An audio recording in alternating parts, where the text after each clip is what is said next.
We're going to turn now to the ABC News exclusive inside Madagascar. Tonight, the UN warning of that first famine driven entirely by climate change. We have covered hunger and famine for many years on this broadcast, but so often conflict, war, terror are the driving forces behind it.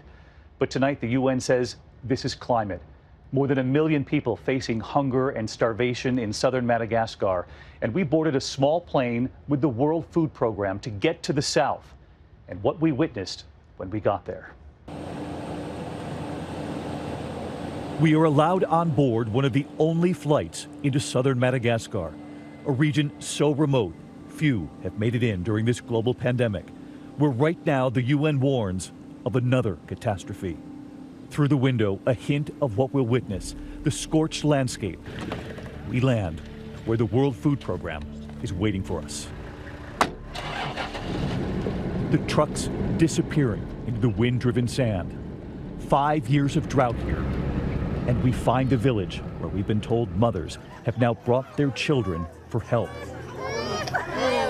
The families waiting outside, mothers holding their children. They are waiting to learn what the numbers will soon reveal. The baby boy dangling from the scale where the children are weighed. Were you worried about your little boy? Yeah, she was worried because this child is malnourished.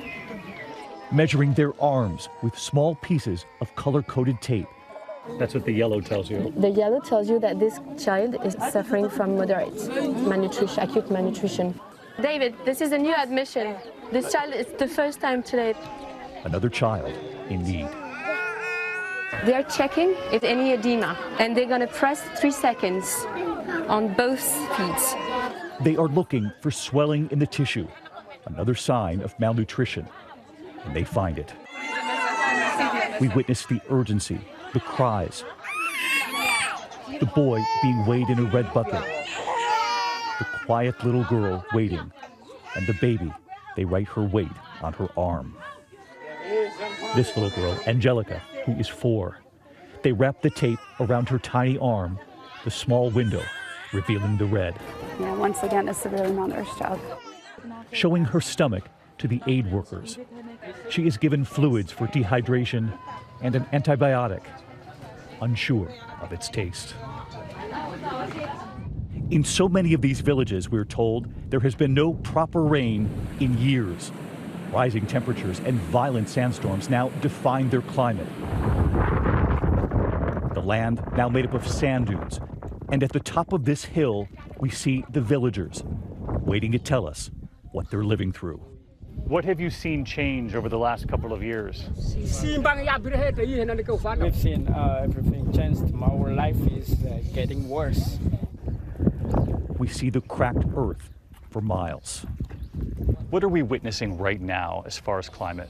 It's something really new. It's a change in the landscape. Having sandstorm in this kind of landscape, it's not something usual. And having the effects of sandstorm shows that nature is changing, the environment is changing, and the climate change is affecting this area more than the rest of the Madagascar. Rainfall patterns have grown erratic, and scientists say temperatures in the region are rising at double the global rate. It's not just this year, it's building up, it's year after year, the rains are less, and that people have less and less food to eat. We witness the families here who spend an entire day hoping to find water, and we go to find it too. This was once one of the main rivers here. I'm standing in what was once the Monterey River, more than 160 miles long. A year ago, I would have been standing in water. Now all that remains is sand and the few pockets of water. They bring in livestock from all over to get any water they can find. We meet a mother digging several feet down to find water. How far did you come to get water? 3 hours. 3 hours to come get water. They scoop it up 1 cup at a time, and this mother takes a break to drink it. And we witness what they turn to when there is no more food to eat. In some cases, locusts, insects, and red cactus. This mother shows us what little she has to prepare for dinner. This is what we are going to eat this evening, the leaves of cactus. The leaves of cactus. She then tells us she just lost her husband to starvation. He died because there was nothing to eat. She takes us to where she now lives with her children. It's so hard for us to face the drought. And she shows us all that's left to eat. So this is what you cook. She tries to get the needles off. Peel the pins off. We approach Maruafu, where their emergency has just been discovered. We pull in and immediately we see the crowds. And we are told this is the first time anyone has brought this village food. This is the first time. It's the first time they received the food. They were in desperate need, but nobody knew. No. And around the corner, this little girl named Samevumene and her eyes. She's more than 5. She's older than 5. She touches her stomach and tells us it hurts. She said that she's pain in the stomach. There is pain from the red cactus. I mean, this is an emergency. Yeah, it's clearly an emergency. You can see it here in the faces of the children, so many of them already severely malnourished. And we haven't even reached the lean season. That's when they would plant with the hope that there might be some sign of rain in the coming months. But it's a slim hope, and these children are already in trouble. We are providing them only with 15 days worth of food. 15 days. 15 days, but they need 1 month, right? They are human beings like you and me. We can't eat every other day.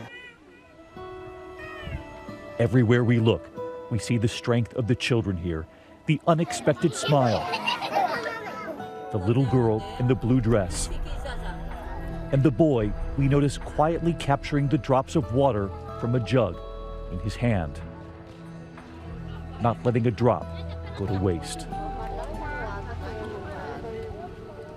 The children are resilient here, but not immune from a worsening climate. And this number tonight, the World Carbon Project saying the people of Madagascar contribute 0.01% of carbon emissions worldwide. So little, and yet they are truly paying the price. If you would like to learn more, if you would like to help, you can go to our homepage, abcnews.com. Hi everyone, George Stephanopoulos here. Thanks for checking out the ABC News YouTube channel. If you'd like to get more videos, show highlights, and watch live event coverage, click on the right over here to subscribe to our channel, and don't forget to download the ABC News app for breaking news alerts. Thanks for watching.